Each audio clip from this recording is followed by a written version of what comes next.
सिंह सापरा जो कि कांग्रेस के नेता हैं और इसके अलावा तबलीग जमात से हमारे साथ मुजीबुर रहमान जुड़ चुके हैं। के शर्मा जो कि बीजेपी से हमारे साथ जुड़ेंगे। आशीष सिंह जो कि मुंबई से हमारे साथ हमारे संवाददाता जुड़ चुके हैं और दिल्ली से हमारे सहयोगी दीपक बिष्ट भी हमारे साथ जुड़ चुके हैं। लेकिन मुजीबुर रहमान, सबसे पहले आपके पास ये जो खुफिया जानकारी निकलकर सामने आ रही है वो ये इशारा कर रही है कि ये लोग निकल सकते थे, तबलीग से जुड़े लोग, फिर आखिर क्यों नहीं निकले? किसने छिपा रखा इन्हें? कहां पर छुपे हुए थे पहले तो ये बता दें, मुझे बताइए। सर, जब ये जानकारी सामने आएगी तो आपसे भी साझा होगी, लेकिन ये खुफिया जानकारी और आप समझते हैं ये बात कि सुरक्षा कारणों से सभी जानकारी आपके साथ शेयर नहीं हो सकती। अच्छा, आपको शेयर कर दी सरकार ने? मुजीबुर रहमान, जो सवाल आपसे पूछा गया आप वो बताइए, उसका जवाब दीजिए ना। सवाल का सही जवाब तब दूंगा जब मैं सवाल सही से समझ जाऊंगा। आपका मतलब ये है कि जानकारी गलत है? आपका मतलब ये कि जानकारी गलत है? मैंने कहा ही नहीं। आपको जब ये जानकारी दी जा रही है सरकार ने कि नहीं, ये जो लोग गिरफ्तार हुए ना मुजीबुर रहमान, इनसे जाहिर पूछताछ हुई है। 12 ये लोग तबलीग से जुड़े, लॉकडाउन से पहले जा सकते थे, उस पर आप जवाब दीजिए। क्यों जाएंगे? मतलब आप समझते नहीं जाएंगे? कोरोना लोगों के घर से बाहर निकलने से होगा या अपनी जगह पे रहने से खत्म होगा? ये बताइए। लोगों के अंदर एक जगह पे रहने से कोरोना खत्म होगा या वो निकल के बाहर घूमते फिरे? मुजीबुर रहमान, मरकज में जो लोग शामिल हुए थे, आपको पता है कितनी बड़ी संख्या में लोग कोरोना से पॉजिटिव पाए गए हैं? कोरोना वहां से फैलना शुरू हुआ। जमात के जितने लोग जहां जहां गए वहां कोरोना के पॉजिटिव। अब आप मुंबई के आंकड़े आप खुद जानते हैं कि मुंबई के आंकड़े कितने बढ़ते जा रहे हैं रोज। ये वहां से क्यों निकल के चले जाते ताकि जगह जगह कोरोना फैल जाता? वो जानकारी तो दे सकते थे। किया, छुपे हुए नहीं थे। जैसे लॉकडाउन हुआ वहीं रह गए, वो जैसे लॉकडाउन हुआ वहीं रह गए। मामला कब आया मीडिया में? 28 तारीख को। 5 तारीख को आप ये बता रहे वो नॉलेज में आ चुके थे, तब से अब तक ये क्वारंटीन कर रहे थे वहां पर। अगर आप जो है दोहरा रवैया अपनाएंगे तो ऐसे ही रिजल्ट सामने आएंगे। रुकिए, आप एक आदमी कहीं गया वहां पे, आपने मैं अपने नहीं बता रहा, मैं वो बता। मुजीबुर रहमान, नहीं, आप पहले मेरी बात सुनिए ना। आप तो हम पे सवाल खड़े कर रहे हैं, आप पहले मेरी बात सुनिए। खुफिया सूत्र आपको भी पता है कि बताए नहीं जाते। पुलिस के खुफिया सूत्र ये बता रहे हैं कि 11 लोग इंडोनेशिया के नागरिक थे, वो निकल सकते थे। और जानकारी ये भी कि उन्हीं की वजह से कोरोना फैला है। मुंबई में जो आंकड़ा बढ़ रहा है उसके पीछे उन्हीं लोगों का हाथ है। पॉजिटिव पाए गए हैं वो लोग 11। आप कोरोना टेस्ट होगा तो कोरोना टेस्ट के बाद वो पॉजिटिव पाए गए मुजीबुर रहमान, तभी तो सवाल खड़ा हो रहा है। कोरोना वो पॉजिटिव पाए गए हैं 11 के 11 लोग। कुछ लोग पॉजिटिव पाए गए हैं। कितने लोग उसमें से? मुजीबुर रहमान, 11 लोगों में से ये मेरे सवाल का जवाब नहीं है। ये मेरे सवाल, अगर एक शख्स भी नहीं, मुजीबुर रहमान, मैंने आपको क्या कहा? खुफिया सूत्र पूरी जानकारी अगर हमारे और आपके साथ शेयर करेंगे तो फिर उनकी जांच क्या चलेगी? तो आप बात तब करिए जब पूरी जानकारी आपके पास हो। आपको ये नहीं मालूम वो पॉजिटिव है, वो निगेटिव है, वो मैंने बोला आपको हुए हैं मुजीबुर रहमान, मैंने आपको बोला वो पॉजिटिव है। एयरलाइंस तो बंद हो चुकी थी, जाते कैसे एयरलाइन बंद हो गई? वो पुलिस को जानकारी दे सकते थे, प्रशासन को तो जानकारी दे सकते थे। प्रधानमंत्री से लेकर प्रशासन लगातार ये कह रहा है कि अगर आपका कहीं कोई ऐसा कांटेक्ट रहा है, आप मरकज में शामिल हुए हैं। बात गायत्री, ये जो कह रहे हैं उसमें 2 संक्रमित पाए गए हैं और पुलिस की रिमांड में इस बात का पूरी तरह से जिक्र किया गया है कि इस दौरान ये जो है मुंबई के में 7 तारीख को पहुंचते हैं और 5 तारीख तक के लॉकडाउन के बीच चूना भट्टी के मरकज मस्जिद में, पायधुनी के इलाके में, बांद्रा के भारत नगर के इलाके में, इसके अलावा खार के मरकज में जब इन्हें आखिरी में जो है 5 अप्रैल को जब इन्हें हिरासत में लिया गया था, जब इन्हें पाया गया था, तब जाके इन्हें क्वारंटाइन किया गया था। यानी कि ये 5 जगहों पे, हॉट स्पॉट पे, ये जो 5 ही जगह, धारावी का इलाका हो, चूना भट्टी का इलाका हो, पायधुनी का इलाका हो, बांद्रा के भारत नगर का इलाका हो, खार का इलाका हो, इन सभी जगहों पे मौजूद है। और इस मामले में पुलिस ने गैर इरादतन हत्या का मामला भी दर्ज किया है। साथ ही 12 लोगों में से 2 लोग जो है वो संक्रमित पाए गए हैं, जिनका अभी भी इलाज जारी है, जबकि 10 लोग जुडिशियल कस्टडी में है और खुफिया विभाग पूछताछ करने में जुटी है। बाकायदा इन लोगों के प्रोफाइल से जुड़ी हुई जो जानकारी है वो भी जो है खंगाली जा रही है। इस दौरान ये भी खुफिया विभाग को जानकारी मिली है कि ये लोग जो थे मुंबई में मौजूद थे, तो इस दौरान इन्हें पैसे भी कुरियर के जरिए जो है पहुंचाए गए थे और वो कुरियर के जरिए पहुंचाए जाने वाला शख्स जो है इनका गाइड था, जो मुंबई में इन्हें गाइड कर रहा था, उसकी भी तलाश जारी है। तो ये सारी चीजें उभर कर इन्वेस्टिगेशन में सामने आ चुकी है और ये ऑन रिकॉर्ड पुलिस के दस्तावेजों में भी दर्ज है। आप जवाब दीजिए मुजीबुर रहमान। अब है जवाब आपके पास? 12 नहीं, बिल्कुल जवाब है। जैसे आपने कहा 12 लोग थे, 12 लोग इतने दिन साथ रहे, उसमें से 2 को पाया गया। अगर इतने लोग एक साथ वहां रहते तो अब तक जो है कोरोना इतनी तेजी से फैलता है, एक दूसरे के संपर्क में आने से 12 के 12 पॉजिटिव होते। तो इसका मतलब ये है कि उन लोगों को कहीं वहां मुंबई में टहलते हुए चलते हुए कुछ सब्जी लेने गए होंगे, कुछ सामान लेने गए होंगे, तो उन 2 लोग पॉजिटिव हो गए। दूसरी चीज बिल्कुल यही बात है, ये सभी लोग गायत्री, ये सभी लोग हर जगह पे 3 से 4 दिन तक हर मरकज में रुके हैं, हर मस्जिद में रुके हैं। डेट के साथ जो है बाकायदा पुलिस ने अपने रिमांड में जो है मेंशन किया हुआ है। इसके अलावा जो है इनको जानकारी इनके वकील से जब पूछा गया था कि ये लोग बाकायदा जब जानकारी थी कि मरकज के में जो लोग गए हैं वो सरकार प्रशासन के पास पहुंचे, ये लोग क्यों नहीं पहुंचे? तो ऐसे मतलब ये अलग, आशीष ये अलग अलग जगह रुके हैं, आ रहे हैं, टीवी इन्होंने देखा नहीं। आशीष ये अलग अलग जगह रुके हैं ये सभी लोग, हर जगह पे 3 से 4 3 दिन। हाँ जी बिल्कुल गायत्री, ये हर जगह पे 3 से 4 दिन तक रुके हैं थे। और लगातार जो आखिर में इन्होंने तकरीबन 10 दिन का स्टे, या पूरे 22 दिन तक ये लोग लगातार हॉट स्पॉट के एरिया में अलग अलग इलाकों में और इनको पैसे भी किसी ने पहुंचाया, आशीष आ नहीं सकता, वहां पे रुके थे। आशीष इनको पैसे भी किसी ने पहुंचाया? एक गाइड का जिक्र किया गया जी, बिल्कुल एक गाइड का जिक्र जो है वो खुफिया विभाग जांच कर रही है उस व्यक्ति के जो इन्हें मुंबई में गाइड कर रहा था, जो इन्हें जगह जगह पे हर जगह पे रहने की व्यवस्था कर रहा था। इसके अलावा वही व्यक्ति जो है पैसे भी पहुंचाने का काम कर रहा था, उसकी तलाश भी पुलिस कर रही है, उसे वांटेड की लिस्ट में डाला भी गया हुआ है। आशीष एक सवाल और आपसे, पुलिस आशीष एक सवाल और आपसे, यानी ये सब कुछ इंडिकेट करता है कि एक सुनियोजित तरीके से ये सब कुछ हुआ, क्या ऐसा है? जी बिल्कुल, ये लोग 29 फरवरी और 3 मार्च को जो है मुंबई में दिल्ली में दाखिल होते हैं, मरकज के कार्यक्रम में शामिल होने के बाद वापस मुंबई पहुंचते हैं और लॉकडाउन जो है वो 20 तारीख के बाद जो है वो लागू किया गया। तो ऐसे में इस दौरान इनके पास पूरा वक्त था कि ये वापस लौट जाएं, स्थितियां गंभीर हैं, कोरोना का संक्रमण फैल रहा है, वापस लौट जाएं, लेकिन इसमें से कोई भी वापस नहीं लौटा। ये सभी लोग अलग अलग हॉटस्पॉट के इलाकों में बैठते चले, शर्म आनी चाहिए मुजीबुर रहमान, रहते भी रहे। शर्म आनी चाहिए इन कुछ लोगों की, नहीं आप रुकिए आप, इन कुछ लोगों की वजह से आज पूरा देश खतरे में। मैं आऊंगी आपके पास आऊंगी। कांग्रेस से हमारे साथ चरण सिंह सापरा भी हैं। चरण सिंह सापरा जी, आपकी तो मुंबई में सरकार है, फिर महाराष्ट्र में सरकार है, फिर सरकार क्या कर रही थी? आप सोचिए, गाइड जो इन तमाम लोगों को पैसे भी मुहैया कराता है, ये सभी लोग अलग अलग जगह पर रुकते भी हैं, और किस तरीके से महाराष्ट्र में केसेस बढ़ रहे हैं, ये एक बड़ा चिंता का विषय है। लेकिन सवाल ये कि एडमिनिस्ट्रेशन क्या कर रहा था, सरकार क्या कर रही थी सबके बीच? देखिए, निश्चित रूप से ये चिंता का विषय है, और जिस तरह से आप सवाल पूछ रहे हैं कि सरकार क्या कर रही थी, सरकार ने बिल्कुल नेशनल डिजास्टर मैनेजमेंट एक्ट के तहत कई कार्रवाई की। आप तो एक मुंबई की कार्रवाई की बात कर रहे हैं, मैं आपको बता रहा हूं कि 10 अप्रैल को मुंब्रा में 21 मरकज के तबलीगी जमात के लोग पकड़े गए थे, जिसकी वजह से हमारा एक पुलिस इंस्पेक्टर और एक कांस्टेबल भी संक्रमित हुआ था। उसके बाद में 17 अप्रैल की बात आपको बताता हूं, अहमदनगर में 29 लोगों को पकड़ा गया था। तो पुलिस और प्रशासन अपना काम कर रहा है, और खुफिया एजेंसी भी तहकीकात कर रही है कि जिस तरह से आपने कहा कि इनको कौन रख रहा था, कौन पैसे दे रहा था, ये तमाम सारी चीजों की जानकारी चंद दिनों में आपको मिलेगी।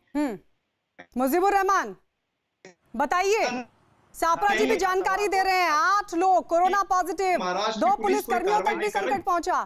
ठीक है, आपके पास आएंगे शर्मा जी। नहीं मुजीबुर रहमान, मैं आपसे नहीं, सबसे पहले सवाल मैं आपसे कहूंगा, जिस तरीके से आप बात कर रहे हैं, आप मुझे मुजरिम समझ के या जमात को मुजरिम समझ के बात ना करें, आप अदालत बन के बात ना करें। पहली चीज मैं आपको बताऊं, जैसे अभी आप बताइए आपके साथ कैसे बात की जाए। आप डिफेंड कर रहे हैं उन लोगों को, आप उन लोगों को डिफेंड कर रहे हैं जिनकी वजह से आज देश भुगत रहा है। बिल्कुल, कितने लोग, आपको पता है कितनी? रखूंगा, आप चुपचाप सुनिए मेरी बात को, अगर आपने मुझे बुलाया है तो चुपचाप सुनिए। अभी आपने कहा कि ये सुनियोजित साजिश थी, ये साजिश मैं आपको बता दूं 100 साल से जमात काम कर रही है। जमात का यही पैटर्न है कि लोग आते हैं, 3 दिन एक जगह पर रुकते हैं, फिर 3 दिन दूसरी मस्जिद में रुकते हैं, फिर 3 दिन दूसरी मस्जिद में चले जाते हैं। वो 40 दिन के लिए, 4 महीने के लिए इस तरीके से आते हैं। मैं ये पूछ रहा हूं, जब वो 4 महीने पहले यहाँ पर हिंदुस्तान आए थे तो उनको कोरोना नहीं था, उनका बाकायदा एयरपोर्ट से आए हैं। जो भी लोग आए हैं वो पहले के आए हुए हैं, अक्टूबर, सितंबर, दिसंबर के लोग आए हुए हैं, जब हिंदुस्तान के एयरपोर्ट ओपन थे। जो भी अगर यहाँ उनको कोरोना हुआ है तो हिंदुस्तान में हुआ है, जो वुहान से मंगाया गया था, वुहान से इंपोर्ट करा गया था, जिसको केरला भेजा गया, जो स्पेशल ऑपरेशन प्राइम मिनिस्टर साहब ने चलाया था। दोनों ही मरीज फर्स्ट जो निकले वो वुहान के लोग थे, जो अमीरों के बच्चों को बुलाया गया था। आप उस पर सवाल करिए। दूसरी रही बात, जमात के लोग जब यहाँ आते हैं, रुकते हैं, तो लोग उनको खाना भी खिलाते हैं, उनकी जरूरत पड़ने पे पैसे भी देते हैं, उनको गाइड भी करते हैं।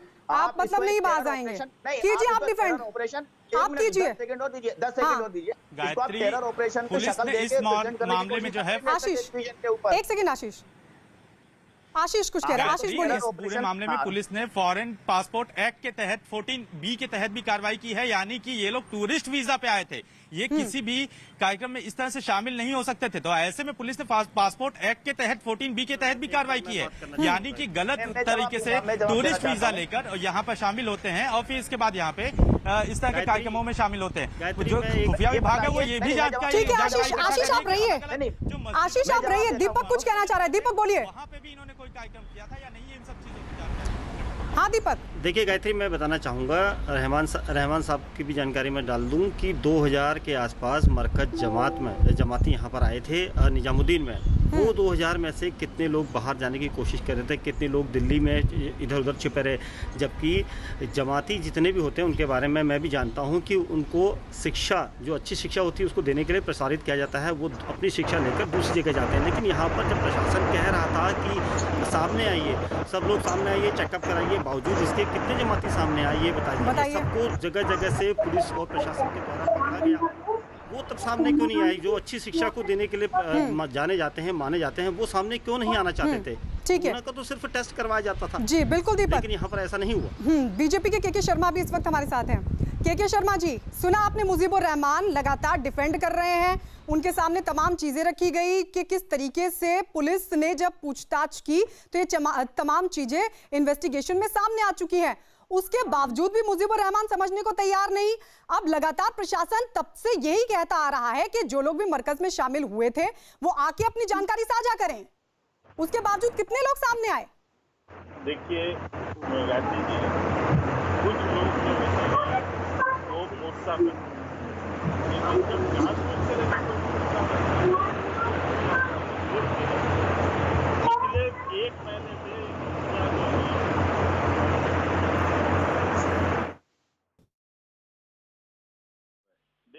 के शर्मा जी, आपका ऑडियो में शायद कुछ दिक्कत है, आपके पास हम लौटेंगे। हमारे सभी सहयोगियों के साथ साथ मुजीबुर रहमान जो कि जमाती, ठीक है मुजीबुर रहमान, हम अपनी बात रखिए। दीपक जी ने उसकी बात कही, सॉरी आशीष ने वीजा की। मैं ये पूछना चाहता हूं कि जो वीजा में जो लोग धार्मिक प्रोग्राम्स में हिंदुस्तान में आते हैं वो कौन सी वीजा के अंदर आते हैं? जैसे आश्रम में आते हैं, योग करने आते हैं, अमरनाथ यात्रा करने आते हैं और भी धार्मिक प्रोग्राम्स में पार्टिसिपेट करने आते हैं, वो कौन सी वीजा पर आते हैं ये बताएं मुझे आशीष जी। अरे मुजीबुर रहमान आप बताइए, टूरिस्ट वीजा पर ही आते हैं, लेकिन आप ये बताइए वो अंडरग्राउंड तो नहीं होते ना, वो छिपते तो नहीं है? वो छिपे क्यों? आप इस सवाल का जवाब दीजिए ना, छिपे क्यों?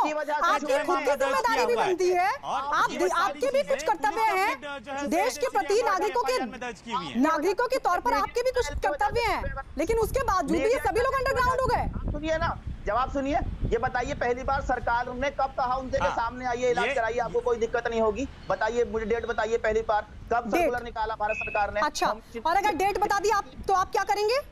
आप छोड़ देंगे जमात? मैं आपको सवाल दूंगा, आप जमात छोड़ देंगे?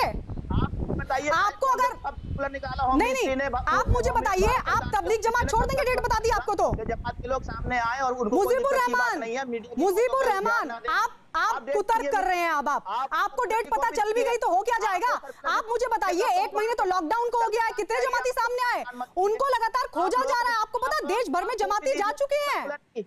आप उस नोटिफिकेशन की कॉपी दिखाइए अभी अपने टेलीविजन के ऊपर। आप क्या करेंगे मुजीबुर रहमान? आपको पर्सनली भेज दी जाएगी इस प्रोग्राम के बाद आपको पर्सनली भेज दी जाएगी। पर आप मुझे बताइए, आप छोड़ देंगे जमात? आप जमात छोड़ देंगे? आप ऐलान कर दीजिए, आप ऐलान कीजिए, आप जमात छोड़ देंगे अगर आपको डेट बता दी जाए तो। मैं आपको जवाब के शर्मा जी सच के साथ खड़ा रहूंगा, बिल्कुल खड़े रहे। आप छोड़ नहीं, आप ऐलान कर दीजिए, आप जमात छोड़ देंगे। और ये देखा होता कि नहीं मुजीबुर रहमान, नहीं आप इधर उधर क्यों जा रहे हैं? मुजीबुर रहमान प्लान बना दिया होता, ठीक है, तो ये मुसीबत नहीं आती। अच्छा, आपको ये कि प्रशासन जिम्मेदार है, आपको लग रहा है सरकार जिम्मेदार है, बल्कि मुसीबत आपके जमातियों की कोई जिम्मेदारी नहीं, नागरिक के तौर पर उनका कोई कर्तव्य नहीं। उनसे जुड़े जो लोग थे जो इंडोनेशिया से आए थे उनके बारे में जानकारी देने का जमातियों का कोई कर्तव्य नहीं है, उनका कोई फर्ज नहीं है, कोई ड्यूटी नहीं है, यही आपका कहने का मतलब है। डेली की डेली लिस्ट होम मिनिस्ट्री के पास रहती है, आप थोड़ी अपनी जानकारी बढ़ाइए। के शर्मा जी थोड़ी जानकारी बढ़ाइए। पूरी होम मिनिस्ट्री डेली की डेली लिस्ट अपडेट करती है, बाहर से आने वाले जमातियों की अपने पास रखती है, आईबी के पास रखती है। बताइए के शर्मा जी, ये तो सरकार पर डाल रहे हैं, सरकार पर सवाल उठा रहे हैं, प्रशासन पर सवाल उठा रहे हैं, पूरी लिस्ट कह रहे हैं कि सरकार को खुद जानकारी रखनी चाहिए थी। और वो हिंदुस्तान के किस कोने में गया, कौन सी मस्जिद में गया, मुजीबुर आप सुन लीजिए, मुजीबुर रहमान आप सुन भी लीजिए। आप नहीं आप सुनिए, आप नहीं आपने मुझे कहा कि चुपचाप सुनिए, अब आप चुपचाप सुनिए ना। मुजीबुर रहमान आप सुनने की ताकत भी रखिए। बंद तो कराओ भैया, वो इतना बोलेंगे तो मैं कहां से बोलूंगा। बोलिए आप शर्मा जी, बोलिए आप। ऐसा है कीर्ति गायत्री जी, देखिए कुछ लोग जो है मूर्खता करते हैं, लेकिन जब कोई जानबूझ के मूर्खता करता है तो उसे मूर्ख नहीं धूर्त बोलते।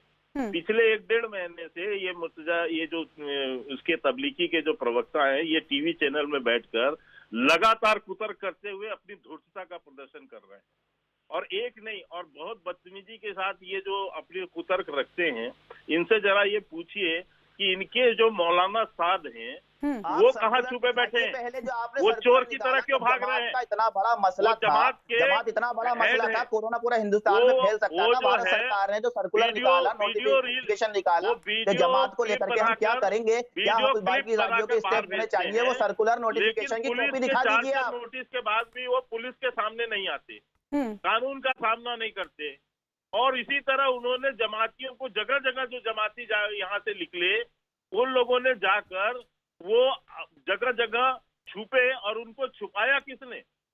छुपाया भी इसी वर्ग विशेष के लोगों ने। क्यों नहीं प्रश्न उठे इस वर्ग पर? चरण सिंह सापरा कुछ कहना चाह रहे हैं। इसके बावजूद यदि कोई ये कहे, जी बिल्कुल। देखिए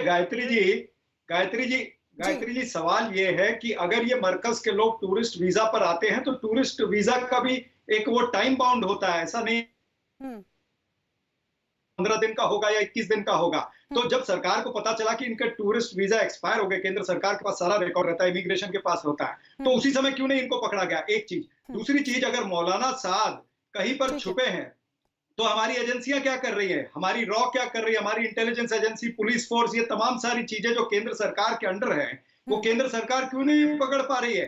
आपने 2014 के चुनाव में कहा था कि दाऊद को हम 100 दिन में ले आएंगे, दाऊद तो विदेश में है, ये तो यही दिल्ली में है, और अमित शाह भी वही है, और नरेंद्र मोदी भी दिल्ली में है, तो क्यों नहीं पकड़ पा रहे हैं? जवाब ले लेते हैं। शर्मा जी, ये सवाल तो मुजीबुर भी उठा रहे हैं, कह रहे हैं कि अगर टूरिस्ट वीजा खत्म हो गया था तो ये जिम्मेदारी तो प्रशासन की थी। हालांकि नागरिक के तौर पर जमातियों की क्या जिम्मेदारी है, वो उस पर शायद वो नहीं बोलना चाह रहे हैं, लेकिन वही सवाल अब सापरा जी भी उठा रहे हैं, कह रहे हैं कि भाई जब खत्म हो गया था, एक्सपायर हो गया था वीजा, तो ये जिम्मेदारी तो सरकार की भी बनती है, जो खुफिया विभाग है उसकी भी बनती है कि भाई इनकी जानकारी जुटाए, इनको पकड़ा जाए।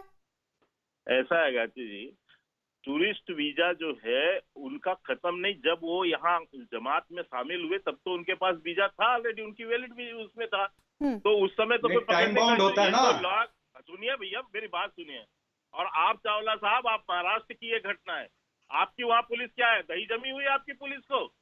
अरे भाई दही नहीं, मैंने तो बता दिया कहाँ कहाँ पकड़े। आप दही जमी की बात मत करिए, आप जुड़े नहीं हुए थे, आपकी नॉलेज जरा कम है, आपको ज्ञान नहीं है कि महाराष्ट्र के अंदर कितने तबलीगी लोगों को पुलिस ने अरेस्ट किया। मैंने बता दिया कि 10 अप्रैल को मुंब्रा में पकड़ा, 17 अप्रैल को अहमदनगर में पकड़ा, और उसके बाद में अभी मुंबई में पकड़ा है। बीच में बोलने की बात नहीं है, आप गलत बोलेंगे, आप दही जमने की बात करेंगे तो मैं आपकी दही जमा दूंगा, ये याद रखिएगा। मैं फैक्ट के साथ बैठा हूँ, आपके जैसा उलूल जुलूल बोलने के लिए यहाँ पर नहीं बैठा हूँ। आप उलूल जुलूल बोलना बंद करिए, आपकी जवाबदारी है, आपकी जवाबदारी है। अगर उनका टूरिस्ट वीजा एक्सपायर हो गया था, सरकार ये कह दे कि उनको आजीवन टूरिस्ट वीजा दिया था, क्या नरेंद्र मोदी की सरकार ने तबलीगियों को आजीवन टूरिस्ट वीजा दिया था? और अगर 11 दिन का 21 दिन का होता है, आप जवाब ले लीजिए, कितना होता है? टूरिस्ट वीजा आपके ज्ञान के लिए बता दूं, 21 दिन से ज्यादा टूरिस्ट वीजा नहीं मिलेगा। तो अगर 21 दिन से ज्यादा वो, अच्छा ठीक है सापरा जी, आप जवाब ले लीजिए। उनको अरेस्ट क्यों नहीं किया? ठीक है, आप जवाब ले लीजिए। देना नहीं चाहते, ये तो शर्मा जी बोलिए। खुद दही जमा करके आए हैं घर पे, ये शर्मा जी इनके पास उत्तर नहीं है। केवल आरोप प्रत्यारोप मत करिए, आप बताइए। सापरा जी आप सुन लीजिए एक बार, सापरा जी सवाल पूछा, अब एक बार सुन लीजिए। सरकार ठीक है, ये तो मजबूर सरकार दिख रही है। सापरा जी, नरेंद्र मोदी की मजबूर सरकार है भाई। सापरा जी आपने सवाल पूछे, जवाब तो ले लीजिए। शर्मा जी बोलिए। देखिए, महाराष्ट्र सभी राज्यों ने, आपको ध्यान होगा, हरियाणा से लेके हिमाचल से लेके सबने जमातियों के ऊपर बाकायदा घोषणा किया कि इतने तारीख तक यदि वो अपनी उपस्थिति नहीं दर्ज कराते हैं तो उनके ऊपर ये हम धारा लगाएंगे। क्या महाराष्ट्र सरकार ने किया था? महाराष्ट्र सरकार पहले गायत्री जी इनको बताइए, इनको पता भी नहीं है। इन लोगों ने सांप्रदायिक केवल एक वोट बैंक के लिए ये कांग्रेसी जो है, ये कांग्रेसियों ने सबसे बड़ी मदद की है जमातियों की। ठीक है सापरा जी, सबसे बड़ी आप मदद की कह है रहे हैं केंद्र की जिम्मेदारी थी, शर्मा जी कह रहे हैं कि राज्य सरकार की जिम्मेदारी थी। ठीक है, एक बार हमारे साथ आशीष हमारे साथ, आशीष और दीपक है, उनके पास चलते हैं। सापरा जी, प्रवक्ता को आपने बुला लिया है जो घर से पाठ पढ़ के आया और तोते के जैसे बोलेगा। कुश्ती, ये आपकी कुश्ती के लिए मैदान नहीं है सर। एक सेकंड आशीष, ठीक है सापरा जी, आपका सवाल आया ना, आपका सवाल आया सापरा जी, शर्मा जी, आप दोनों का सवाल आया। सापरा जी, आप कह रहे केंद्र की जिम्मेदारी थी, ठीक है। हाँ, कि जब महाराष्ट्र की सरकार ने 65 लोगों को अरेस्ट किया है, हाँ, तो सोनिया गांधी बचाव कर रही है ठीक है। जमातियों की का। नहीं जमी है। आप ये बताइए, ठीक है सापरा जी, एक मिनट सापरा जी, के शर्मा जी, आशीष और दीपक हमारे से हो गया।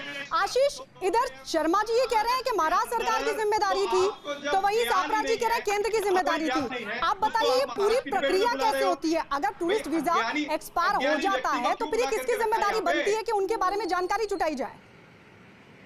आशीष जी, सबसे पहले अहम बात कि गृह मंत्री अनिल देशमुख ने इस बारे में साफ तौर पर निर्देश दिए थे कि सभी तबलीगी के जमात के जो लोग हैं वो जो है पुलिस के पास पहुंचे, प्रशासन के पास पहुंचे और जानकारी दी। इसकी बात उन्होंने पहले ही तस्दीक कर दी थी। इसके लिए बाकायदा आजाद मैदान पुलिस स्टेशन में इसके लिए मामला भी दर्ज होता है। 21 दिन का जो टूरिस्ट वीजा है उसके एक्सपायर होने के बाद उसकी जिम्मेदारी होती है स्पेशल ब्रांच के पास, स्पेशल ब्रांच 1 के पास। स्पेशल ब्रांच ने वो लिस्ट खंगाली और उस लिस्ट खंगाली गई थी उनमें इन इंडोनेशियाई नागरिकों का जिक्र था साफ तौर पे, जिसके बाद इनकी तलाश जो है वो शुरू की गई। लेकिन इनके बारे में कोई भी जानकारी नहीं थी कि ये लोग कहां पे छिपे हैं, कहां जाके रह रहे हैं, क्योंकि ये मुंबई में दाखिल हुए थे ट्रेन के रास्ते। लेकिन इसके बाद अपने गाइड के जरिए ये मुंबई के अलग अलग इलाकों में घूमते रहे, हॉटस्पॉट के इलाकों में घूमते रहे, लेकिन इसकी कोई जानकारी नहीं थी। यही वजह थी कि पुलिस जो इन्हें ढूंढ रही थी और आखिरकार जब इन्हें 5 अप्रैल को पकड़ा गया तो इसके बाद इन्हें क्वारंटाइन किया गया। जरा शॉर्ट में बताइए कि ये जिम्मेदारी, प्राइमरी जिम्मेदारी जो प्राइमरी इन्वेस्टिगेशन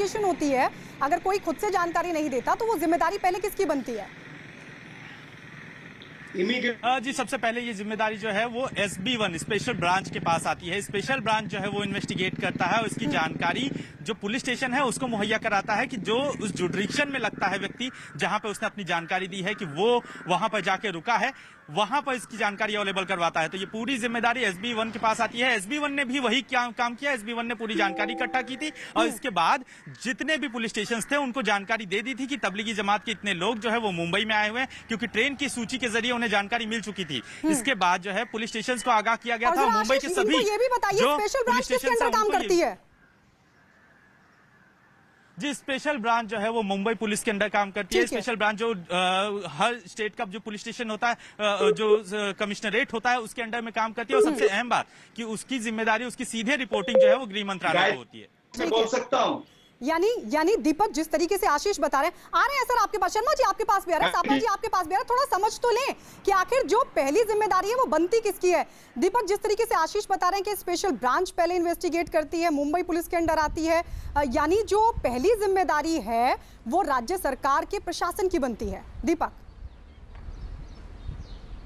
बिल्कुल निश्चित तौर पर गायत्री, क्योंकि ये सारी जो इन्फॉर्मेशन होती है एक एक पैसेंजर की, जो बाहर से आते हैं, जितने भी लोग विदेशी होते हैं, चाहे वो किसी भी कार्यक्रम के लिए आएँ, उनकी वीज़ा पर सारी इन्फॉर्मेशन कलेक्ट की जाती है, उसको एक जगह पर रखा जाता है। जब ज़रूरत पड़ी, जब जिसको मांगा जाता है वो उसे प्रोवाइड करवाया जाता है। यहाँ पर 16 मार्च को दिल्ली सरकार ने लॉकडाउन से पहले की बात बता रहा हूँ कि 16 मार्च को ये कहा गया था कि 50 से ज़्यादा लोग दिल्ली में किसी भी जगह पर एकत्रित ना हो, और ये हर जगह पर लगातार हर थाने के जरिए सूचना दी गई थी। बावजूद इसके जमात में लगभग 3000 लोग मौजूद थे। मरकज के अंदर की बात बता रहा हूँ मैं आपको। तो उस वक्त इन लोगों ने कहना क्यों नहीं माना? क्यों नहीं मौलाना साद ने, जो लगातार रोज़ लोगों को संदेश दे रहे थे, उन्होंने उन जमातियों को क्यों नहीं अलग थलग करने की कोशिश की? क्योंकि सभी एक दूसरे से सटे हुए थे, क्योंकि 6 मंजिला इस बिल्डिंग में इतने जमाती थे। तो सरकार का आदेश यहीं से नहीं मानना इनकी सबसे पहली गलती रही है, जिसका खामियाजा पूरा देश भुगत रहा है। यानी कुल मिलाकर के माफ कीजिए सर, अब वक्त खत्म हो रहा है, लेकिन सबसे बड़ी जिम्मेदारी जो पहली जिम्मेदारी है वो राज्य सरकार की बनती है। सापरा जी माफ कीजिए मुझे, लेकिन कम से कम पहली जिम्मेदारी राज्य सरकार की बनती है, फिर सवाल राज्य सरकार पर भी और केंद्र सरकार पर भी खड़ा होगा, लेकिन इस सब